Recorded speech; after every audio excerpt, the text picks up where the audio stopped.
Na terra havia toda a semente, porém faltava um homem que pudesse lavrar a terra e serem frutíferas. Assim, Deus criou o homem. E ao criar o homem, Deus colocou a palavra na boca dele para que ele chamasse as coisas à existência. Esse mesmo poder é a palavra de Deus na minha boca.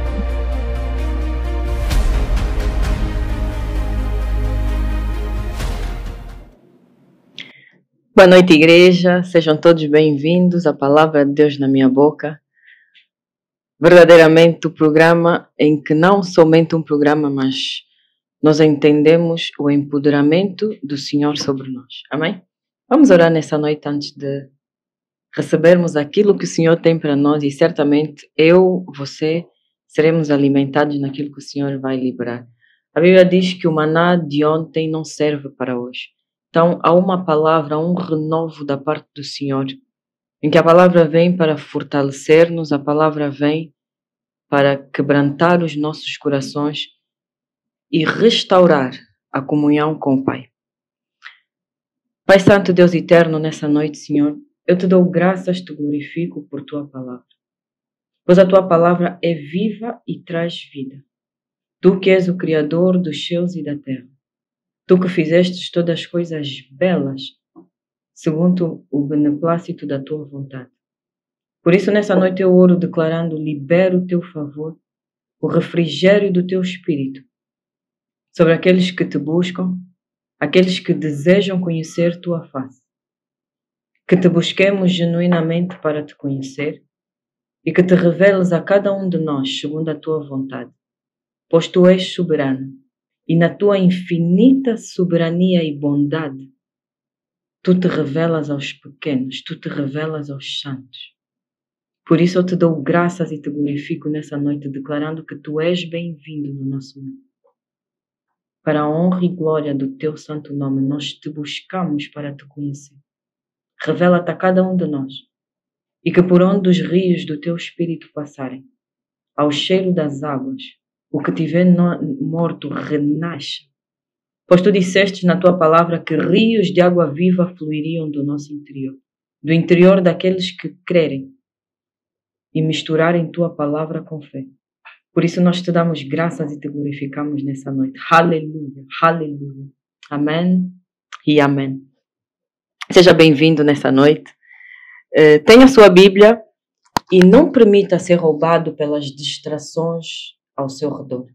Mas antes, tenha a sua atenção naquilo que o Senhor está falando. A Bíblia diz que Ele não está nos ventos nem terremoto, mas certamente que Ele está numa voz mansa e suave, que se dirige a cada um de nós nessa noite.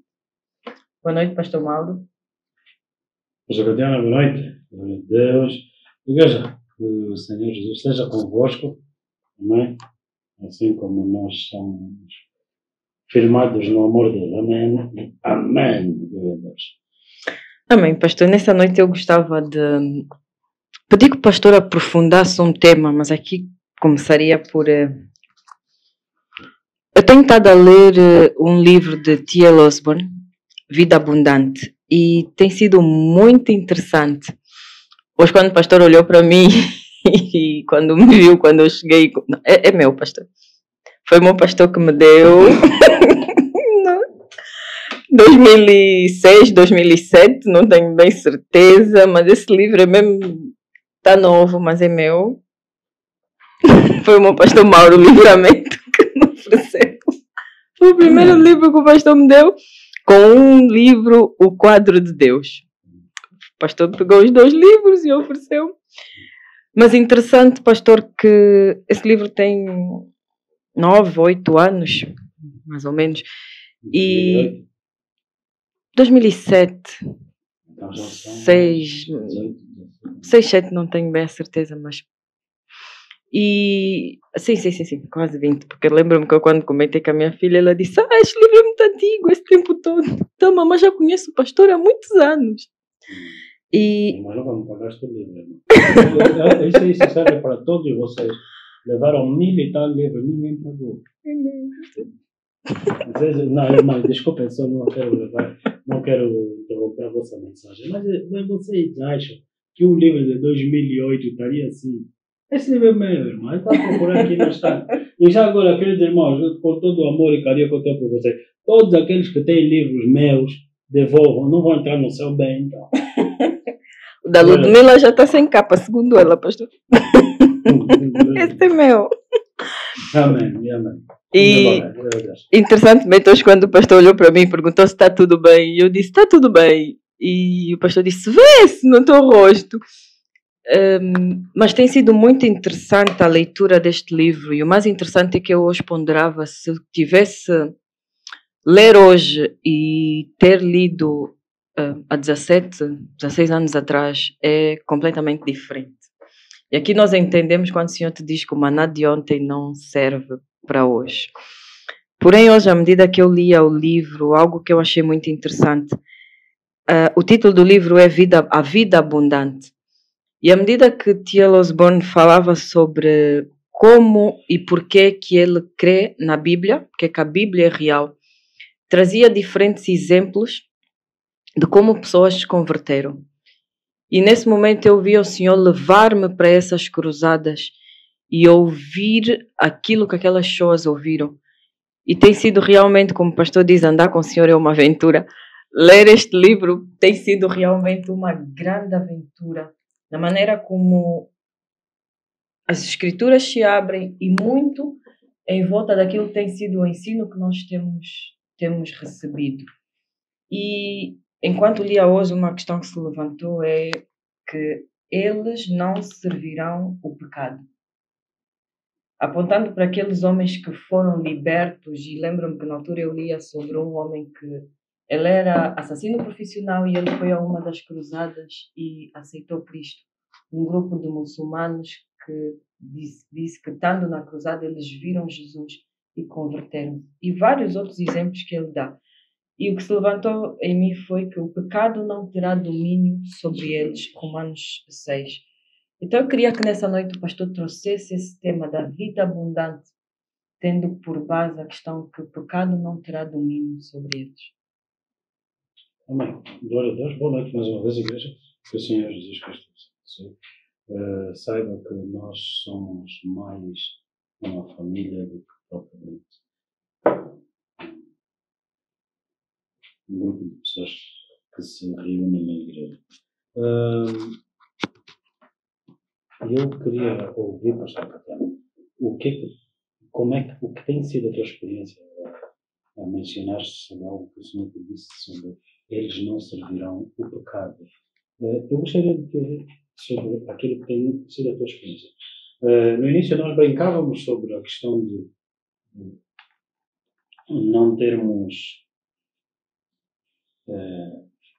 se este livro é teu ou não, e de que os irmãos até hoje não me pagaram os livros. É uma história interessante, é muito interessante essa história. Para quem não conhece o nosso ministério, há uns anos atrás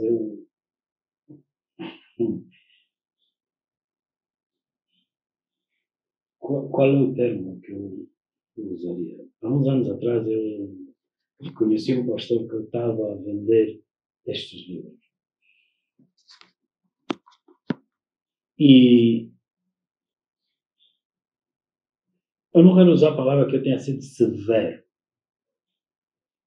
Porém, eu sabia que estes livros eram livros oferecidos, porém havia um pastor que os vendia. Eu estava realmente à procura destes livros, porém o pastor que os vendia, quando eu o conheci,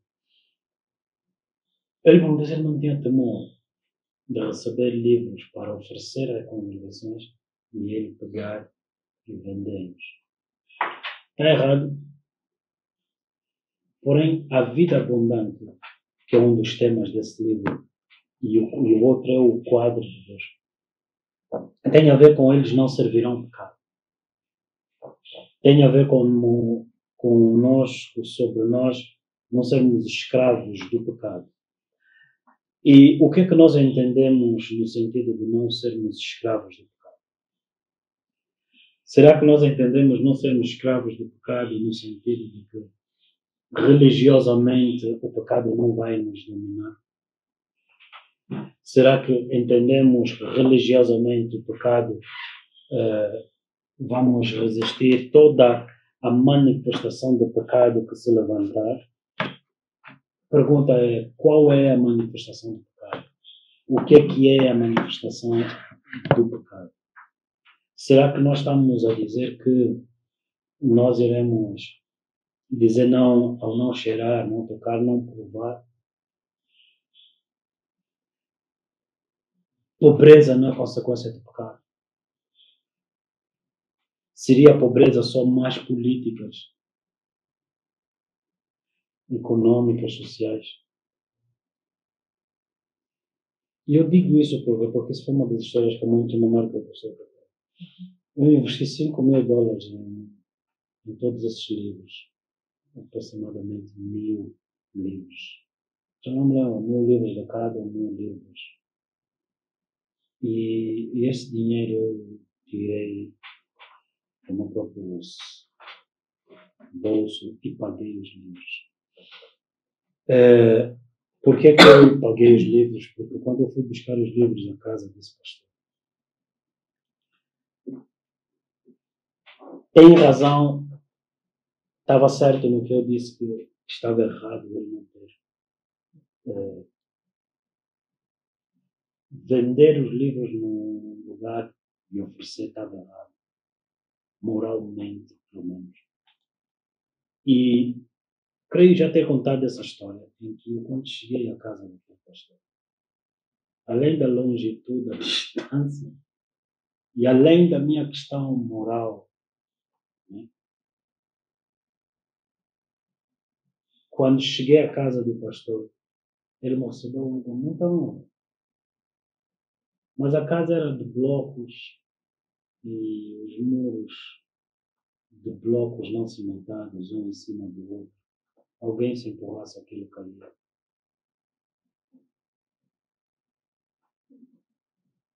Não tinha condições. As portas não existiam, eram de cortinas. E cortinas eram só uns panos de cima. Eu sentei num cadeirão que tinha só um pano, não sei se estava a esconder, ou a esponja do pano do cadeirão, ou a madeira. Aquilo não era confortável. E ele disse, homem de Deus, por favor, sente-se. Uma honra. E ele foi buscar os livros. Quando ele voltou, estava com lágrimas nos olhos. Porque o Espírito Santo me disse, filho, vê como é que ele vive. Vê como é que ele vive. E por que eu partilhei essa história? João capítulo 10, verso 10, o Senhor Jesus disse, eu vim dar vida e vida abundante. No grego, zoe, ou a vida eterna. Mas ele veio dar a homens e mulheres a quem o diabo roubou, matou e destruiu por meio do pecado. Há homens a quem foi dito que o pecado não terá domínio, logo Satanás não teria domínio sobre eles. Satanás não teria domínio sobre eles por meio da doença, por meio da pobreza, por meio da acusação. Na questão moral, eu não venderia, pessoalmente, se calhar, eu não venderia os livros. Mas muitas das vezes o que nos separou do amor de Deus? Foi a autojustiça, onde nós dizemos que nós nos justificaremos a nós mesmos pelas nossas obras. E assim desprezando a graça que se manifestou. E o Senhor me disse, filho, vê como é que ele vive. Porém, João 3,16 diz que Deus amou o mundo de tal modo que ele enviou o filho dele. E por causa daquele único filho, hoje, pela fé nele, eu sou filho. E por causa daquele filho único, pela fé na obra dele na cruz, hoje eu sou filho dele. E Deus, quando falou comigo, ele disse especificamente, filho, vê como é que ele vive. Não as condições dele, mas ele falou como o pai a falar com o filho. Houve um dia que o pai olhou e perguntou quem irá por nós. E o filho disse, pô. Então, João 3,16, Deus amou o mundo de tal modo que o filho veio, se fez homem, não um sacrifício, mas um corpo o Senhor lhe deu. E agora o Filho no nosso meio, não porque nós éramos boas pessoas, não porque o que fizemos era reto moralmente, não porque nós oramos e lhe achamos, nós oramos, ele se manifestou. Não. Porque ele disse que ele foi achado por um povo que não o buscou. E agora eu olhei para a condição dele. Mas eu olhei aos olhos do Pai e não aos olhos da moral. Porque moralmente vai continuar errado, ele não devia ter vendido aquilo. Mas aos olhos do Pai, toda moral acaba e dá lugar à graça que se manifestou. Deus amou o mundo de tal modo, o mundo era pecador. Deus amou pecadores, Deus amou inimigos dele. De tal modo que ele enviou o melhor dele para aquilo que era o pior da humanidade.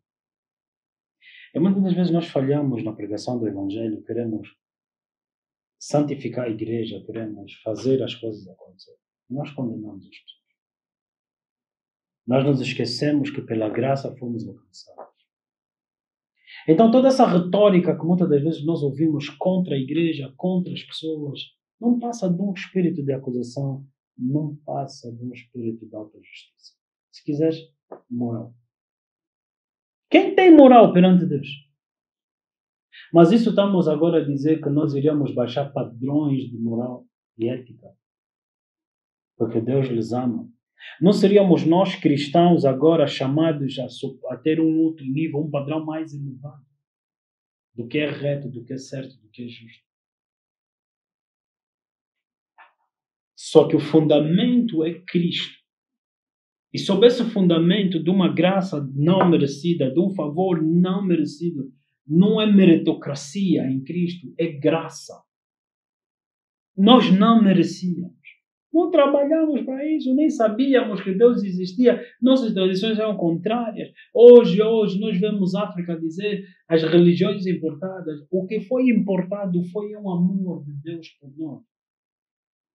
Mas ainda assim, aqueles que deveriam falar do amor, eles falham em falar do amor. Eles condenam, julgam, subjugam aquilo que for. Amém?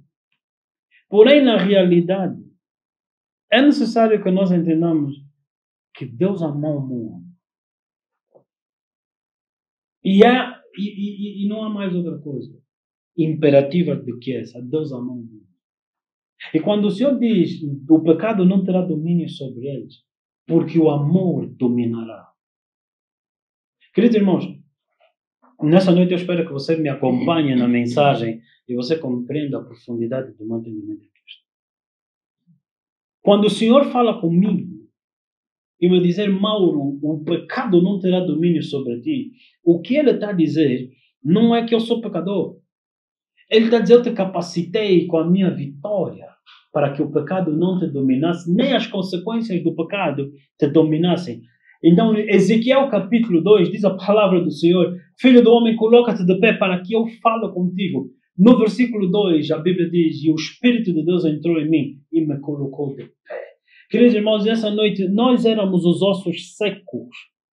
Mas porque alguém nos amou, a palavra foi enviada. Deus enviou homens a pregar o Evangelho e vida veio. Hoje eu não tenho moral de apontar o teu erro. Eu não tenho moral de apontar tuas falhas. A minha moral se tornou a bondade de Deus. É lógico que temos padrões elevados, mas nunca para confundir condenação dos outros. É lógico que temos compaixão, nunca para confundir que a gente tolera Jezabel, porque Deus é bondoso e que devemos aceitar todas as trafulhas daqueles que se dizem até ser de Deus e que vêm em nome de Deus, que dizem que creem em Deus e fazem o que querem. Nisso a Bíblia diz, condenai as obras infrutíferas das trevas. Mas no ato de condenar as obras infrutíferas das trevas, cuidado para que você não condene o Deus que amou o mundo. E você se separe pela moral da tua autojustiça. E o Senhor me perguntou, filho, vê como é que ele vive. Estás a ver como é que ele vive? Queridos irmãos em Cristo nessa noite, vocês estão a ver como é que o mundo vive? Subjugados no pecado, o diabo vence sobre eles. São manipuladores, são vitimistas, são acusadores, caluniadores, porque o pecado está a dominar pela falta de conhecimento que há neles. E a vida abundante de Deus, a comunhão com Deus, tem regras. Ele nos diz, se tiver que perdoar, eu perdoo para não ser vencido por Satanás, porque não ignoramos os ardis. Um dos ardis de Satanás é colocar ofensa no coração das pessoas para que a palavra de Deus não flua mais. Queridos irmãos, uma das coisas que Satanás entretém a igreja na distração é de fazer contemplar o erro do teu pai, da tua madrasta, do teu padrasto, do teu tio, do teu vizinho, até aquele que não nasceu. O teu erro, para que você ignore a bondade de Deus que te leva ao arrependimento. Qual arrependimento? Pela bondade de Deus, Deus falou comigo, filho, vê como ele vive. E atentando para ele as condições de como ele vivia. Não, aquele pastor errou muito. Sabe o que ele disse? Ele foi ter com outro pastor que me conhece, ele disse, mas quem é esse pastor? Ele tem feitiço. Não, por quê? Que convicção é aquela que ele fala, com certeza que ele tem, que eu vou ser julgado. Porque ele disse, você não tem temor, você vai ser julgado. Ele disse, observa, abre bem todos os olhos e todos os ouvidos e vai ser julgado. Ele foi ter com outro pastor, disse, ele trabalha com feitiço. Sabe o que ele está a dizer? Que ele como pastor, ele acredita que quem tem mais convicção são os bruxos, não os crentes. Ele está a ignorar Efésios 1, 20, 21, a sobre-excelente grandeza do poder que opera em nós, os que cremos. Eu agora podia lhe mostrar quando eu trabalho com bruxaria. Ele julga, a casa cai sobre a cabeça dele. Mas eu lhe mostrei que eu não trabalho com bruxaria, porque o amor. Eu olhei para ele e disse, querido irmão, eu revogo a palavra que eu falei sobre ele. Por favor, venda os livros. Considera todos os livros comprados. Quanto é que tens? Eu vou pagar todos os livros.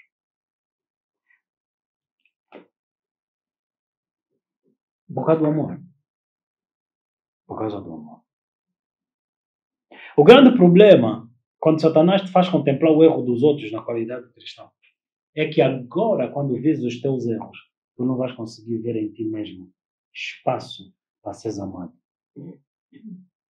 A tua moral não condena só os outros, mas também te rouba de alguma expectativa e esperança de que se falhares, temos em Cristo uma liberdade.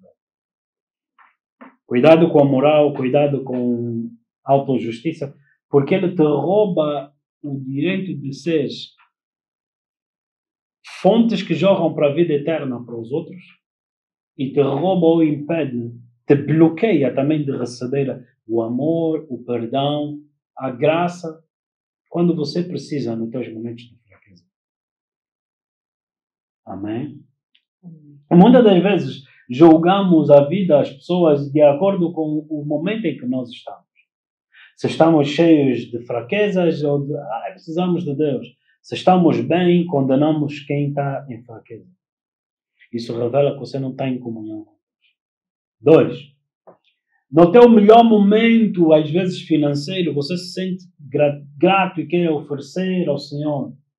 No momento em que você não está bem financeiramente, você até olha os servos do Senhor como bandidos de Aduna. Eram bandidos quando você estava feliz.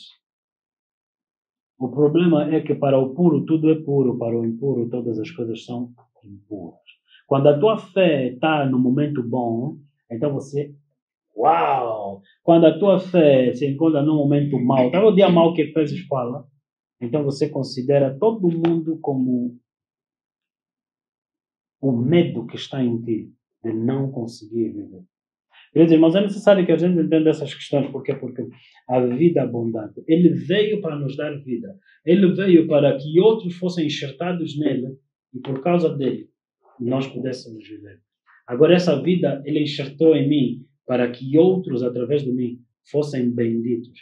Cuidado para não dar lugar ao diabo, onde você julga, condena por causa do teu instável critério de moral. Amém? É instável porque o pecado não deveria ter domínio sobre ti. Você não deveria ser levado pelos ventos que sopram. Você tinha que ser firme e firmado na certeza do amor dele. Porque ele disse, eu não te deixarei, eu não te desamparo. Imagina que eu tivesse a passar por uma dificuldade e encontrasse aquele pastor agora a vender os livros. Por causa da minha dificuldade eu ia tratá-lo. No momento, por causa da minha moral, eu estava tratando daquela maneira. Mas por que mudou e o que você hoje tem esperanças para que pode mudar? Por causa da bondade de Deus. Eu lhe tratei segundo os olhos da bondade de Deus. Quem és tu? Como é que tu tratas? Aqueles que Deus amou de tal modo e que deu o seu filho. Aqueles, conhecendo, tivessem a vida eterna. Muito interessante, pastor. Na verdade, tenho uma pergunta, mas antes da minha pergunta, ontem, quando falava com alguém, levantou-se o tema de Romanos 14. E à medida que o pastor ministrava, encaixa-se perfeitamente com aquilo que eu ouvi o senhor falar sobre a questão da autojustiça, que é conforme ele começa nos primeiros versos de Romanos 14. E no verso 8 ele diz que nós somos do Senhor, quer vivamos, quer morramos, nós somos dele. E leva exatamente a esses pontos que o pastor trouxe para nós. E é como se encaixasse tanto aquilo que eu ouvia ontem à noite quanto aquilo que eu lia hoje de manhã. Porém, a minha questão prende-se o que é a vida abundante na prática, no sentido de nós entendermos se realmente acho que se disser estamos a viver a vida abundante parece um bocadinho clichê, mas é se realmente entendermos nós o que é a vida abundante. Deus amou o mundo de tal modo que ele deu o seu único filho para aquele que crê nele tenha vida eterna, vida abundante. E existem certos ensinos que nos passam a impressão de que a vida eterna é a vida após a morte. Isso é João 3,16. Mas a resposta da vida eterna está em João 17, verso 3. Ora, a vida eterna é esta, que te conheçam a ti, o único Deus, por meio de Jesus, a quem enviaste. Podemos ler João 17, capítulo 17, versículo 1 ao versículo 3. O que é a vida abundante? É uma pergunta interessante, porque a vida abundante é a minha essência e deve ser a minha função. João 4, Jesus disse, aquele que beber das águas que ele tem para dar, jorrarão para a vida abundante. Em outras palavras, eu recebi para que através de mim outros possam conhecer e ser cheios da vida de Deus. Eu não sou boca do inferno, não sou acusador de um povo, não sou acusador de uma pessoa. Por isso é que nós temos uma palavra que ela é boa, ela é apta para a sabedoria ou para o palácio, para o campo. A palavra que está na nossa boca não é para condenação, mas também é para compactuação, aquele equilíbrio. Ao equilíbrio. Porém, é muito importante lermos isso. João 17, versículo 1 ao versículo 3. Jesus falou assim e, levantando os seus olhos ao céu, disse, Pai, é chegada a hora. Glorifica teu filho, para que também a teu filho te glorifique a ti. Assim como lhe deste poder sobre toda a carne, para que dê a vida eterna a todos quantos lhe deste. E a vida eterna é esta, que te conheçam a ti só, o único Deus verdadeiro, e a Jesus Cristo, a quem enviaste. Verso 1 de novo, o que é que ele diz? É chegada a hora. Podemos? Pai, é chegada a hora, glorifica teu filho, para que também o teu filho te glorifique a ti. Amém. No livro de Atos 1, eles disseram, amém, se pudesse, por favor, a equipa técnica, eu estou a ouvir algumas reclamações que o som está baixo, ou vocês também levantarem bem os vossos sons. Amém. Olhando para Atos 1, disseram eles, mestre, é agora que vais restituir o reino a Israel. E Jesus disse, não nos compete saber tempos e épocas. Amém? Eles perguntaram, é esta a hora?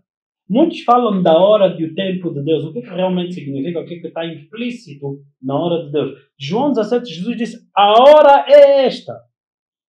A hora é esta. Quando se fala muito da hora de Deus, o tempo de Deus, este é o tempo de Deus.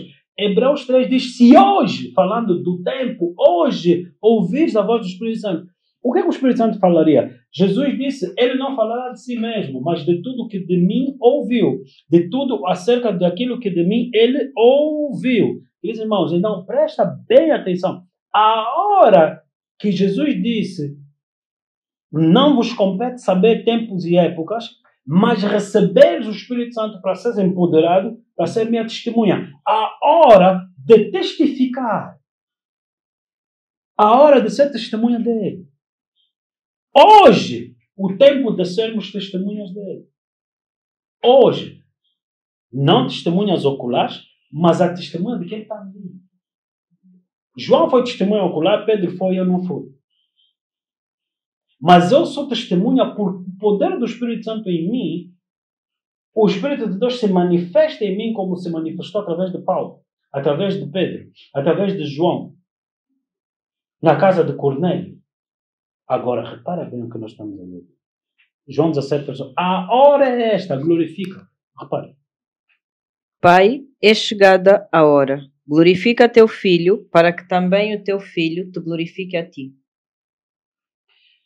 Glorifica o teu filho, para que eu também te glorifique a ti. Qual era a glória que Jesus estava a pedir? Ele falou duas coisas aqui. Essa é a hora e a glória. Qual é a glória? Assim como lhe deste poder sobre toda a carne, para que dê a vida eterna a todos quantos lhe deste. A vida eterna é esta, que te conheçam a ti só, o único Deus verdadeiro, e a Jesus Cristo, a quem enviaste. Versículo 4. Eu glorifico-te na terra, tendo consumado a obra que me deste a fazer. Qual é a obra que Deus lhe deu a fazer? A dar a conhecer, a revelar Deus. O que é a vida abundante? Em primeiro lugar, é a revelação de Deus em mim. E agora, como é que eu glorifico o Pai? Revelando o Pai a outros. O pecado não terá domínio sobre eles. Por que o pecado domina muitas pessoas? O bruxo que está a fazer bruxaria nesse momento, o gatuno que está a levar botija da tia Joana nessa hora, onde ele está, aquele miúdo de 16 anos, 13 anos a fumar em liamba, aonde eles estão, se eles se arrependerem hoje, quando é que Deus lhes perdoou? Às vezes falhamos no entendimento da verdade das Escrituras. Que na cruz Jesus não morreu pelos bons. Morreu por toda a humanidade porque não havia nenhum bom. Jesus não morreu pelos judeus, não morreu pelo angolano, não morreu pelos zambianos, dizendo que vocês é que são os piores da terra. Não, Jesus morreu pela humanidade. Os assuntos de Jesus nada têm a ver com aquilo que é a interpretação dos homens. Porque Cã é o filho que Noé amaldiçoou e deixou para a África, por isso é que os africanos são amaldiçoados. Oi, sou troglodita. Ouve, Cã é o pai de Canaã. Pai é o pai de Canaã. A terra de Canaã é a terra de Jerusalém. A quem Deus disse à semente de Abraão, te darei essa terra. Mas disse a Abraão, ouve, a tua semente não compactua com o pecado daquele povo.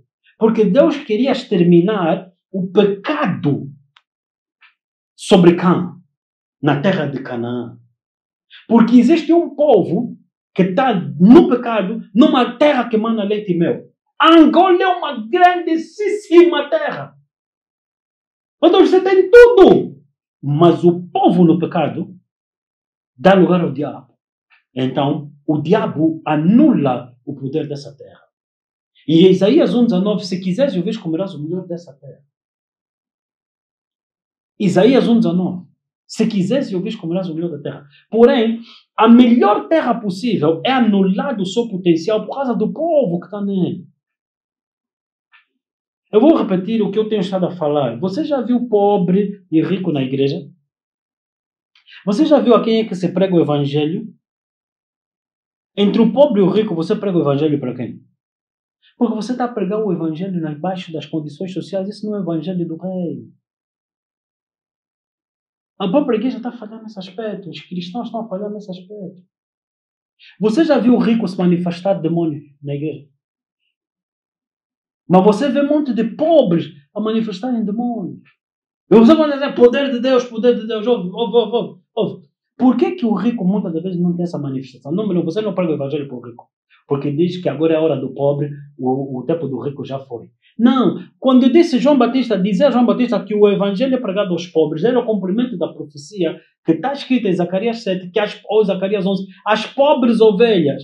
Quando se fala de pobre de espírito, não é pessoa que não tem estudo. Pobre de espírito é aquele que não era rico das boas obras. Ele não era rico em termos de autojustiça. Então, a habilidade que você tem de pegar termos, expressões bíblicas e aplicá-las na tua linguagem cotidiana não faz de ti espiritual. Por isso que se usa o termo, esse é um gentio. O gentio é um termo para inferiorizar, desprezar as pessoas. Mas gentios têm a ver com etnos. Etnias. Ele decide pregar o evangelho a todas as etnias que não tinham aliança com Deus. Então, o evangelho que começa em África, porque Moisés era africano, segundo eu li na história e geografia, dei conta que o Egito era a terra chamada Alexandria, que é no Egito. Amém? Você não pode só falar das pirâmides, as grandes pirâmides. A pirâmide é túmulo. Como é que você, um povo, às vezes nós também instrução necessária. Eu fui no Egito, vi as pirâmides. Você não diz, eu fui no bairro popular e viu tudo, vi a sepultura. Sarcófago, as pirâmides são túmulos. E o lugar que tem mais pirâmides é no Sudão. E por que se faz tanto barulho em relação ao Egito? Porque você sabia que houve um período que os ingleses colonizaram o Egito? Principalmente você tem estátuas da Segunda Guerra Mundial lá. E nesses estátuas da Segunda Guerra Mundial havia um homem chamado Derek Prince. Creio que na Segunda Guerra Mundial. Derek Prince era um ateu, filósofo, ferido no campo de combate no pé, foi hospitalizado. Derek Prince, que era ateu, logo ele tinha uma filosofia, um etnos contra a igreja e contra a crença. Porque o filósofo diz que aquele que crê em esperança é por causa da fraqueza. Ouve. E ele leu a Bíblia e se converteu. E ele pregou o Evangelho para dois dos seus melhores amigos. Um, o autor das Crônicas de Nárnia, C.S. Lewis, e o outro, falha o nome, que é o autor de O Senhor dos Anéis. Que a juventude pega e vê, uau, grande filme. Não, nós somos caretas, nós não somos religiosos, queremos assistir um filme. Afinal, vocês estão aí a ver os que eram pecadores, conheceram a graça e tentaram comunicar para ti o amor de Deus. Por meio da arte. Sabe, arte e fé? Divulgação da fé por meio das artes. Ok. Agora, repare bem o que eu estou tentando mostrar. A vida eterna é essa. Primeiro, conhecer a Deus era a glória de Jesus. E Jesus glorificar o Pai era dar ao Pai a conhecer, fazer o mundo conhecer o Pai. Logo, quando eu tenho a vida eterna, eu tenho comunhão com Deus, e isso transborda em fazer com querer que os outros conheçam o Pai. Então, queridos irmãos, no exemplo que eu te dei, quando o pastor falava sobre o livro A Vida Abundante, E eu disse que eu falei para o pastor que estava a vender os livros. E eu disse, eu gostaria de o reencontrar. Eu não o conheço há 20 anos quase. Uau, uau. E eu lhe disse que Deus iria lhe julgar. Eu não sei onde é que ele está, que Deus abençoe a família dele. Amém. E eu disse que eu ia lhe julgar. E o Senhor me disse, filho, vê como é que ele vive. E eu olhei não mais com os olhos da moral, mas com os olhos do amor, da bondade de Deus sobre ele. E eu comprei os livros e disse, pastor, por favor, vende os livros. Mas eu não vendi os livros, eu comprei e dei os livros. O que é que eu fiz? Eu anulei o erro dele. Amém? Presta atenção. Eu anulei o erro dele, mas eu peguei nos livros e restituí o propósito original. O que é a vida abundante? Foi o Filho de Deus anular o meu erro e restituir em mim a vida abundante. Então é uma grande relíquia como chegou até a ti e o conteúdo desse livro. Aliás, isso aconteceu em mim por causa do conteúdo desse livro. Ou seja, o amor de Deus em nós e não a nossa moral para julgar e condenar o mundo. Então, não, por favor, não abandalhe essa mensagem usando isso para justificação, para você não assumir responsabilidade, para você não assumir as consequências dos teus atos, das tuas palavras. Mas use isso para libertar a tua mente de toda a opressão, para que você não viva debaixo de condenação. Porque em Cristo temos um advogado. Logo, se você condena os outros, também você será condenado. Logo, nós precisamos entender que se nos mostraram bondade e não foi baseado na meritocracia, então que você também não trate as pessoas segundo a fraqueza deles, mas trate eles segundo o mérito de Jesus. E o mérito de Jesus foi esse, que ele nos deu a conhecer o Pai. Ele nos revelou o Pai. Agora, então, tratar Jesus de acordo com isso é o quê? É dar o mundo a conhecer o amor do Pai. Ou seja, prego o Evangelho para ti por causa daquilo. Por que eu te trato como eu te trato? Por causa da maneira como eu fui tratado. Ele nunca falou comigo asperamente no meu pecado. Ele também nunca compactuou no meu pecado. Deus é tão bom, Ele é santo, Ele é amor, Ele nunca compactuou com o meu pecado, mas também Ele nunca me atacou no meu pecado. Há pessoas que precisam de ter 2 pobres para ele se sentir santo ou o bondoso da humanidade. Ele não vive sem 2 pobres. Amém?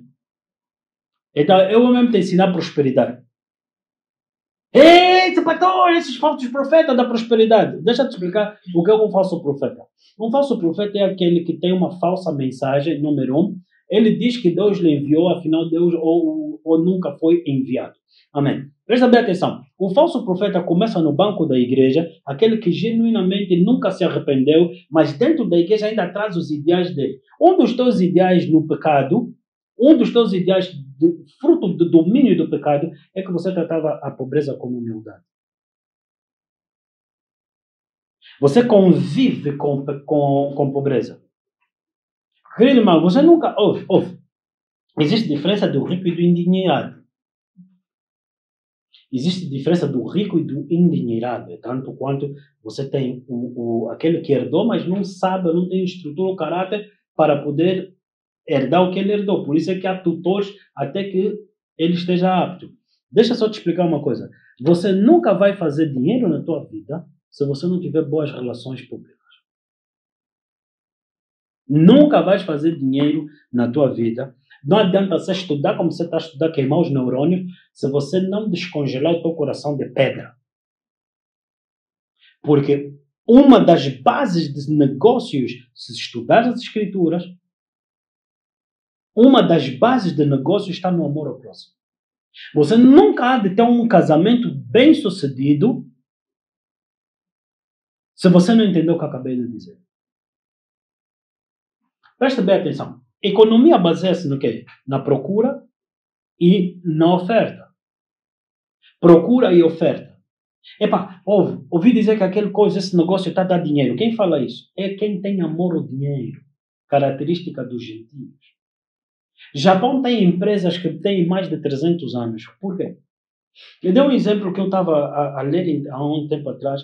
Durante um dos tsunamis no Japão, as empresas comunitárias, pequenos negócios, endividaram-se na banca para poder manter o abastecimento ou a prestação de serviços à comunidade que sempre foi fiel, mas agora encontrava-se numa situação caótica.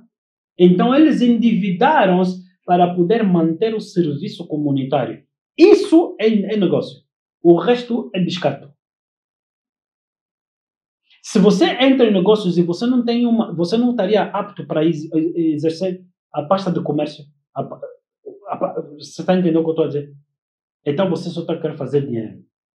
E isso é o problema que nós temos. O amor ao dinheiro, burlam o amor ao dinheiro, enganam, infiéis nos contratos, exageram nos preços. Por quê? Porque ele quer fazer de ti a forma, né, de ele obter lucro. E ele não quer saber. Por isso é que na banca existe, antes de você pedir um empréstimo, o que se chama a taxa de esforço. Para quê? Para não te pôr numa condição que você paga mais o interesse do banco do que você pode manter o seu estilo de vida.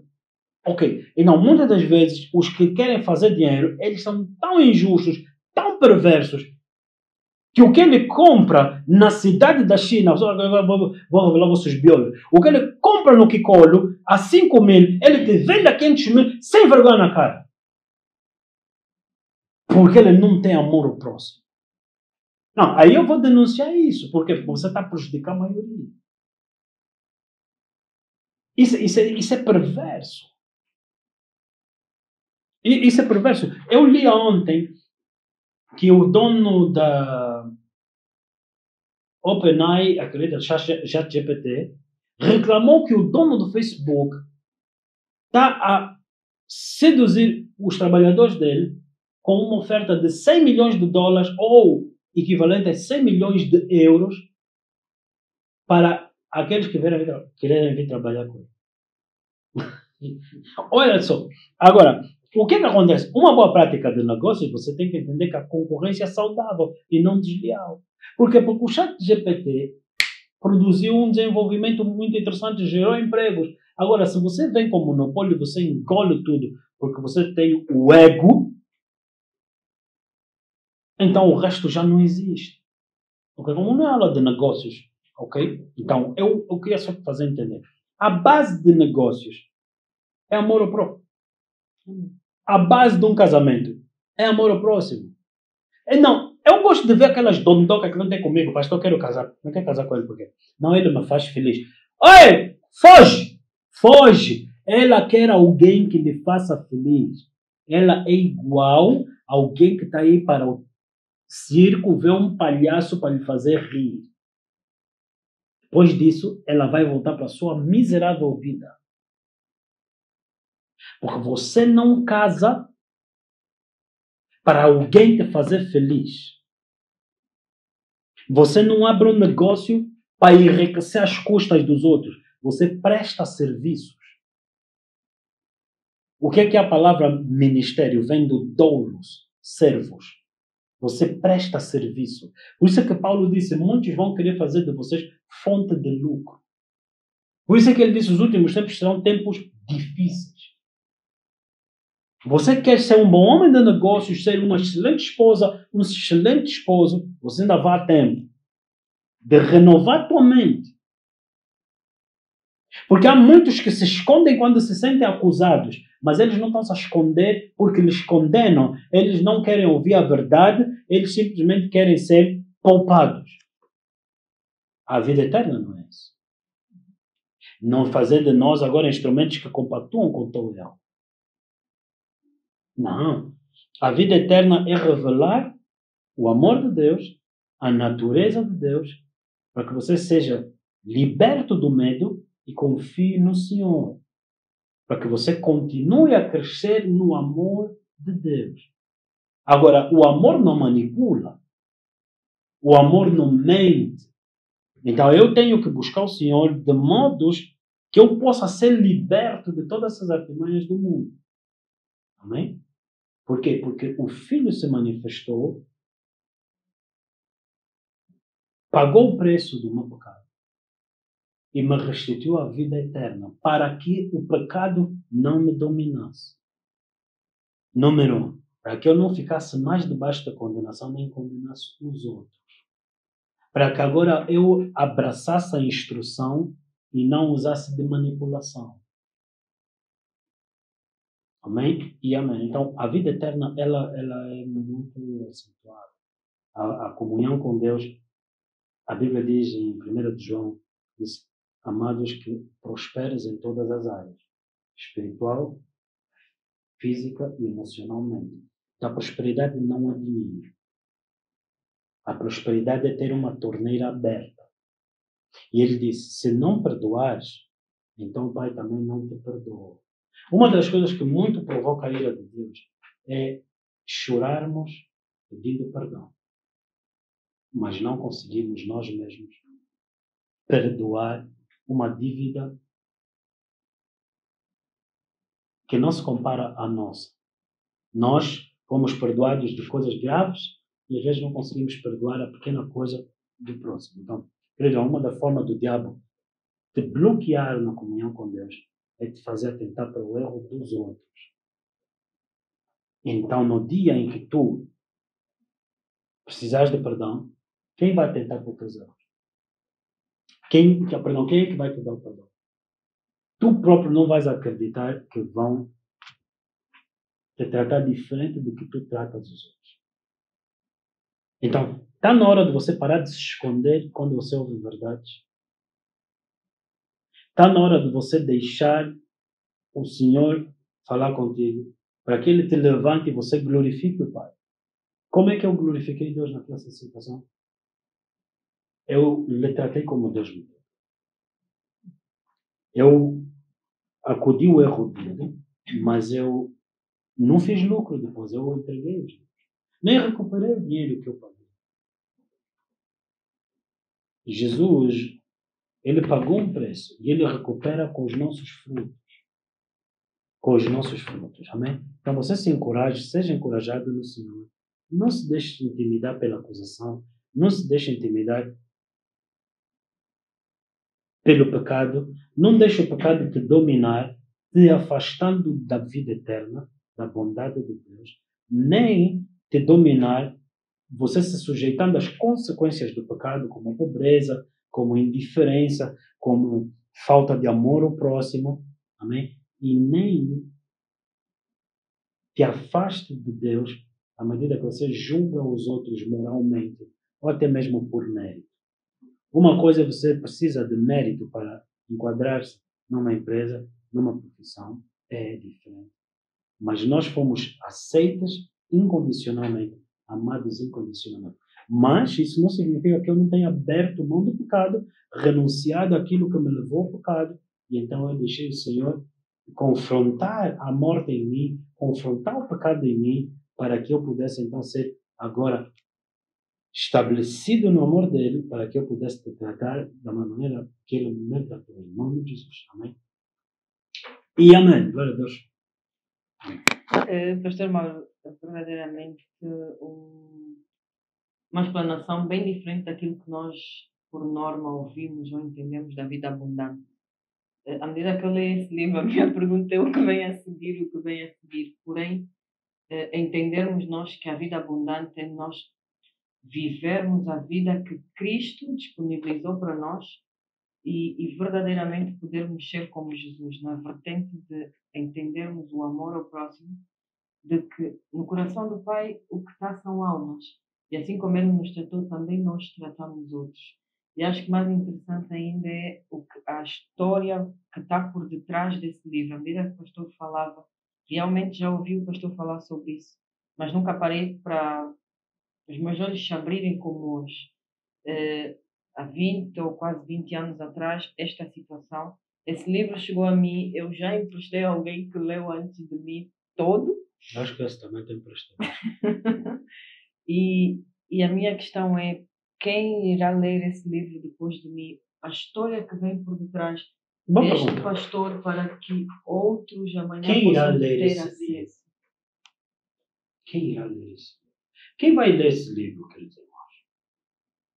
A Bíblia diz, não sabeis vós que sois uma carta escrita pelo Espírito Santo, lida por todos os homens. Eles vão ler em ti, não nas páginas. Eles vão ler em ti. Eles vão ler em ti.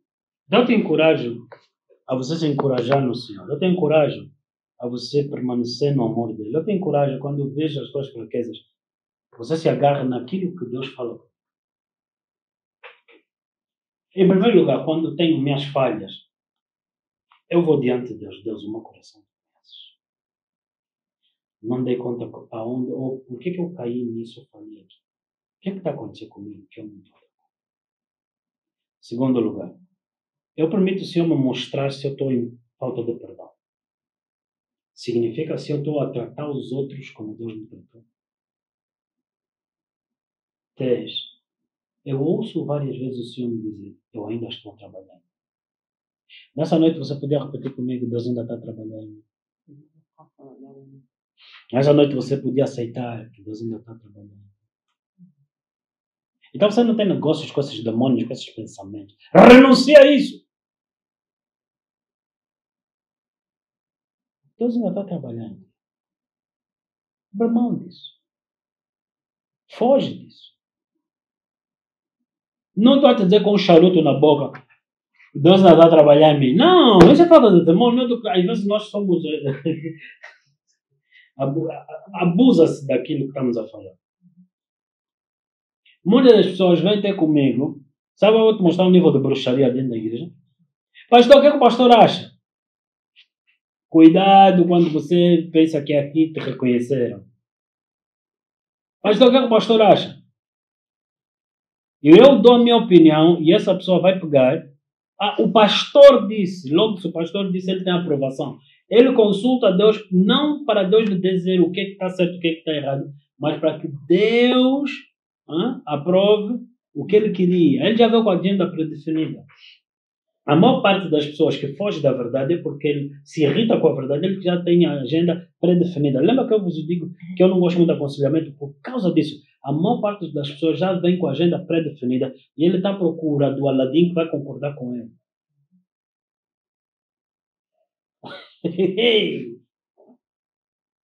Amém? E amém. Então, queridos irmãos, cuidado, não seja bruxo, não dê lugar a Satanás. Então eu vou diante de Deus, eu não estou a entender isso, porque como é que isso entrou? Eu não estou a dizer que eu estou a fingir Deus, eu não sei se é pecado ou não. Me revela. Deus me disseram que isso é pecado, mas eu não sei como é que algo que eu tanto quero pode ser pecado. Queridos irmãos, nós vamos para pessoas sérias, para perfeitos em Cristo. Amém? Agora, preste bem atenção. Quando é que Deus disse a Abraão, anda na minha presença, seja perfeito?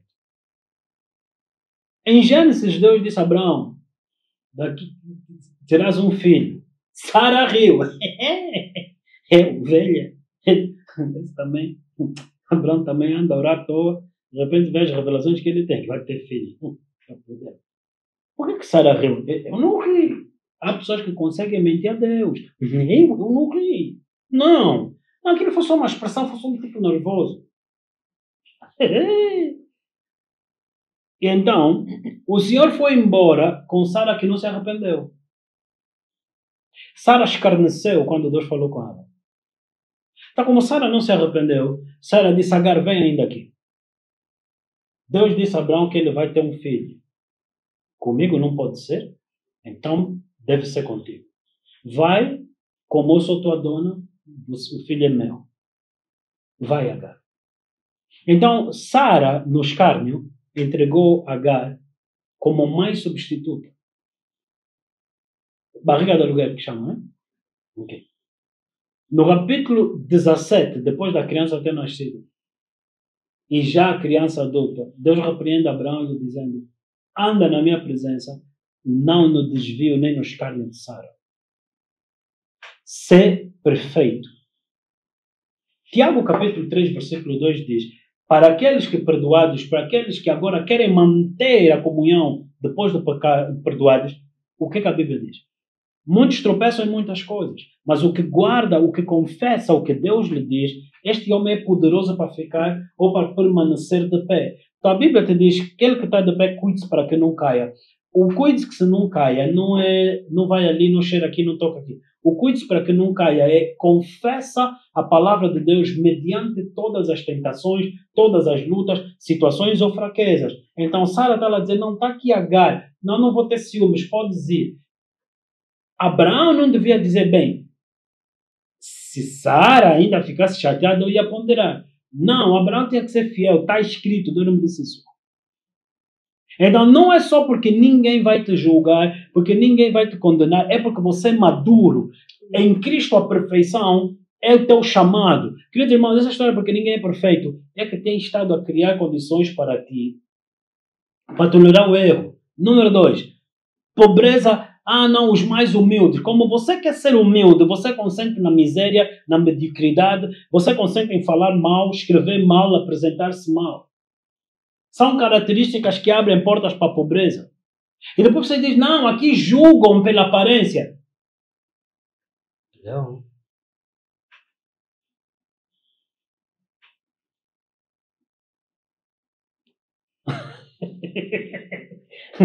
Ouve. Não é questão de julgar pela aparência. A tua aparência resulta da tua maneira de te ver a ti mesmo. A tua inferioridade, a tua autoestima. Existem pessoas que não valem, para não falar outra coisa, não valem mesmo um corno. Para não falar, eu ia dizer à esquerda, mas não vale mesmo. Sabe o que é o preço de um corno? Não vale nada. Mas se eles se põem uma roupa e um perfume, você até pensa que eles valem alguma coisa. Mas quando abrem a boca, o que sai deles é do inferno. Então, o Evangelho veio para acrescentar valor em ti. Então, não tem como o Evangelho não afetar a maneira como você se apresenta.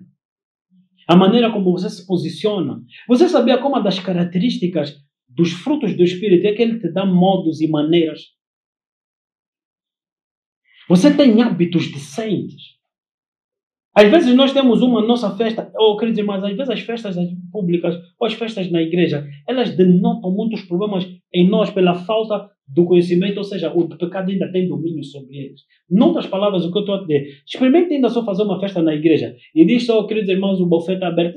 Desculpa, até no casamento mesmo, diz só o buffet está aberto. Pessoa que vai primeiro nos doces, empacota aquilo. E eu perguntei ao jovem, você está fazendo o que então? Isso na igreja. Como é? Ele não, ele esqueceu que eu sou pastor. Eu, quando acabar de comer o funge, já não vai ter sobremesa, então garanti já a sobremesa. Porém, a Bíblia diz que a rainha da Etiópia foi ter com Salomão e viu a postura dos trabalhadores de Salomão, o porte deles, a comida na mesa, a maneira de estar, a maneira de falar. Ela disse, eu afinal não ouvi nenhuma coisa. A Bíblia diz que ela saiu de si, ficou transtornada ao ver a atitude nobre daqueles homens. Você sabe que saber ouvir depende de você ser nobre. Atos 17.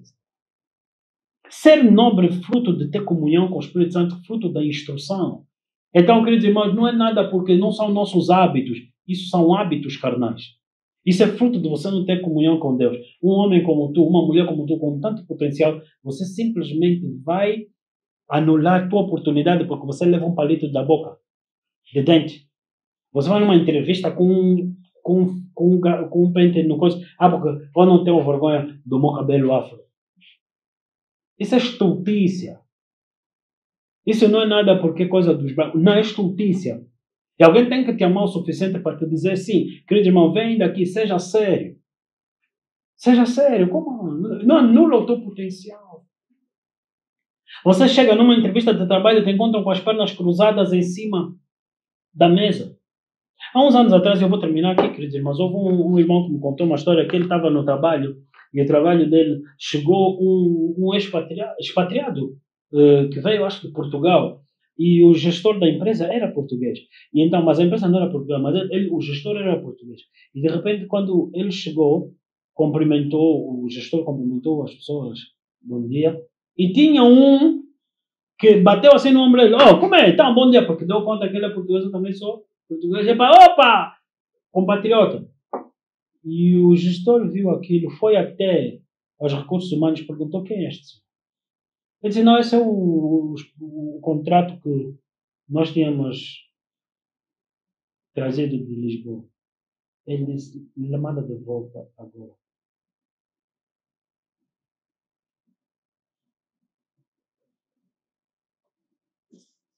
O pecado não terá domínio sobre ti. Toda hora, porque discriminação, porque você é de uma província, porque você é daquela tribo, porque você... Não. O pecado não terá domínio sobre ti. Amém? O pecado não terá domínio sobre ti. Posso mesmo acrescentar mais um outro aspecto. Há uns anos eu tinha 20 anos, 21 anos. Num belo domingo eu saí da igreja assim como mais Sunday best, meu fato, tal. Fui já para um almoço na comunidade angolana. E eu estou sentado ali, e eu estou a comer a minha moamba, comer o quiabo, o meu fungo de galinha, como é que é meu de olho de palma, moamba de olho de palma, pá. Eu estou em Londres. Durante a semana eu estudo e trabalho. Naquele dia eu estou a sair da igreja e fui para aquele convívio. Muita música, muito eco duro, muito não sei o quê. E os camaradas, como era domingo, já estavam no chão, rolavam, já não tinham mais maneira, porque era um restaurante que fecharam só para nós. E de repente eu estou sentado na única mesa que estava ali, eu começo a comer o meu fungo, e de repente a senhora que estava aqui sentada ao meu lado olhou para mim e disse, desculpa. Eu vi que ela estava incomodada, ela olhou para mim, desculpa. É angolano? Eu disse, sim. E ela depois olhou para mim e perguntou, desculpa, o que é que tu fazes? Porque ela relacionou o meu posicionamento àquilo que eu fazia. Ela viu o meu comportamento e automaticamente relacionou a minha ocupação. Eu há dias vi aqueles jogadores que saíram de ganhar a taça, uma taça de futebol, acho que é COSAFA, e ao serem entrevistados no aeroporto, baixaram as cabeças, nós queremos casa.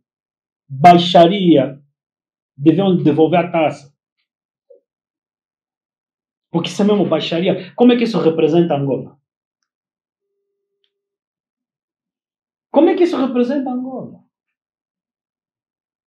Há quem combateu, não tem casa. Você jogou bola, se calhar ficou no banco, tem que te dar casa. Porque tudo por nada nós trazemos a nossa meninice. Não, desculpa, não está errado. A senhora olhou para mim e disse, como assim o senhor é ministro? Eu sou ministro. Disse, como assim? Ela olhou e disse, eu trabalho nas Nações Unidas. Desculpa, como é que você é ministro? Eu era muito jovem. Se eu já tenho cara de jovem, baby face, agora imagina quando tinha 20 anos. Oh, irmão, não ri. Como é que você está a dizer que eu não tenho cara de baby face? Eu sou jovem, irmão. Quem te mandou rir? Ainda estás a dar cotô no teu marido. Eu sou jovem. Eu estou marcado. Eu sou jovem, não cara de 15. Amém. A cara de 15, eu ainda entro no autocarro, pago bilhete de criança. Amém? Amém. Quem não quer acreditar, também você não acredita em ti, irmão. Eu vou fazer como? Amém? Oh, como? Glória a Deus. E eu perguntei, a senhora já ouviu falar do reino dos céus? Quer dizer, aqui eu quero te mostrar, ela não tinha expectativa que eu fosse de acordo com a diferença do comportamento que ela viu nos outros. Mas também ela não aceitou que eu era ministro. Porque não faz sentido tão jovem assumir tão cedo a minha identidade e assumir uma responsabilidade. E o que eu fazia na igreja? Eu limpava a casa de banho da igreja. Mas este coração aqui guardou o que ele disse de mim. Agora, o que é que você faz e qual é a postura que você tem? Pecado não terá domínio sobre ti. A falta de conhecimento, a falta de identidade não terá domínio sobre ti. Você é filha do rei, mastiga bem. Você é filho do rei. Nas câmaras. Desculpa, não é nada modus do branco. É autodomínio, porque o rei habita em nós. Amém, e amém, e amém. Glória a Deus, amém? Não é só porque nós estamos a comer fungo que nós temos que abrir mão da verdade. Essa é a Angola que nós queremos, é a Angola que nós acreditamos. Eu vejo um futuro melhor. Eu vejo homens e mulheres, crianças, que o pecado não terá domínio sobre eles. Eu vejo cantores e escritores musicais que eles não contarão sobre o pecado, eles não cantarão sobre as imundícias das trevas. Vejo uma Angola melhor. Eu tenho esperança que os livros futuros não serão livros a contar contos e encantos das trevas, mas antes da esperança de um povo renovado e de um povo que tem expectativa de que o pecado não terá domínio sobre eles. Eu anseio no parlamento do nosso país jovens brilhantes, que o brilho deles não será à custa da verdade do seu compatriota. Eu sonho com professores que amarão o próximo, que vão fazer o teu filho reprovar, se o teu filho não aprendeu o necessário. Porque nós não podemos falhar o sistema de educação, nem falhar o nosso sistema de saúde, e que você tem enfermeiros que eles nem dão conta que a vida do próximo vale mais do que o trabalho dele. Eu sonho por uma Angola melhor, que você não vai votar pelos teus interesses carnais e egocêntricos, mas você vai votar por uma Angola melhor, por aquela criança que estuda debaixo de uma árvore. Isso não é crítica a nenhum governo. Eu falo para a igreja, o pecado não terá domínio sobre ti. Amém, amém e amém. Me perguntar sobre a vida abundante, desculpa, só para explorar sobre isso. Glória a Deus, irmão. Amém, pastor. Muito, muito obrigada. Glória a Deus. Amém. Podemos orar? Aleluia. Queridos irmãos, eu vou orar algo muito específico. Que o Senhor fala comigo. Paulo, não podendo ir a certos lugares, orava por aventais e os enviava. E certo dia o Senhor me disse, não ora pelos aventais. Eles são os aventais. Então eu declaro e profetizo sobre a tua vida, e a palavra que sai da minha boca não pode voltar atrás. Porque Deus deu ordens aos anjos para que cumpram a palavra que foi declarada. Eu declaro sobre ti, sobre a tua casa, sobre os teus filhos, que como aventais, o vento do Espírito leva e sopra, e aonde vocês forem, para serem cura das nações.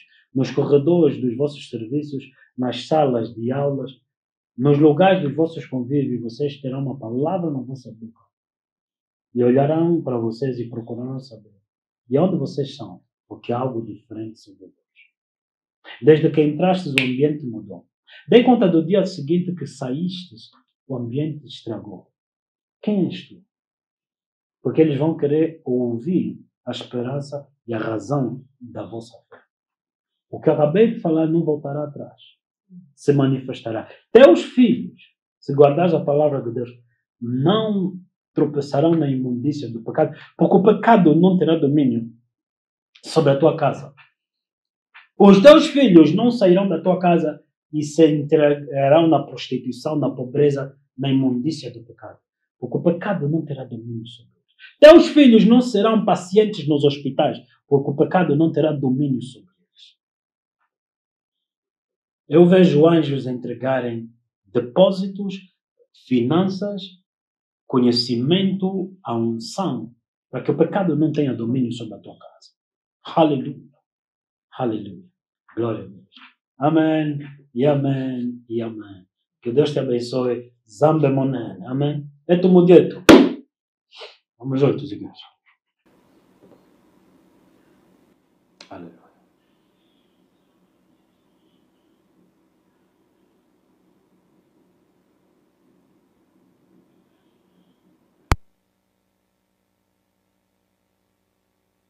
Na terra havia toda a semente, Porém faltava um homem que pudesse lavrar a terra e serem frutíferas.